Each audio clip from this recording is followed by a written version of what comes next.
有人會話純素主義係個 privilege， 係個特權，有錢人先做到 vegan， 好多人做唔到，因此就否定 veganism 呢個概念。首先喺我上一個 video 提到，純素其實貴唔貴，其實好大程度係取決於你點樣食。但係世界上的確有啲人係要擔心三餐嘅溫飽，佢哋可能買唔到整全嘅植物性食物。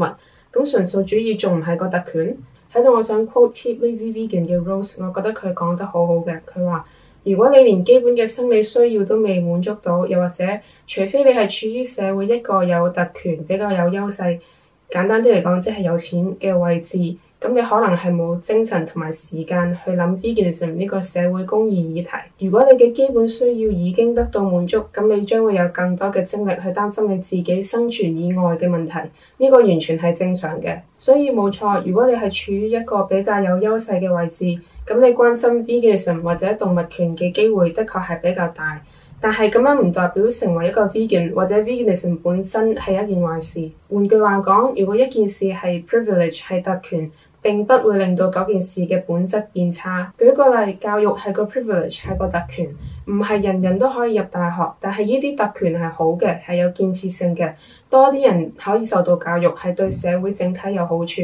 雖然唔係人人都可以接受教育，但係當有人可以接受教育嘅時候，最後應該都係會幫到社會嘅。而且基本上我哋生存以外做嘅所有嘢都係特權，例如揸車去旅行、食甜品、出街食飯等等。但係似乎大家對呢啲行為毫無保留，有啲人只會喺反對 veganism 嘅時候先會拋出一句：呢個係有錢人嘅特權。冇人會話因為教育同醫療係個特權，所以教育同醫療甚至把握接受教育同醫療嘅機會就係壞事。社會整體需要做嘅嘢係要令到更多人更容易成為一個 vegan。雖然世界上好多人而家可能未能夠成為 vegan，但係如果你而家喺網上睇緊呢個 video， 你好大機會就係其中一個可以有能力有呢個特權成為 vegan 嘅人。而如果你而家仲未係一個 vegan 嘅話，咁即係話你支持緊一個造成大量動物受苦同死亡，同埋係氣候變化一個主因嘅行業。而我之前已經提到，喺氣候變化之下，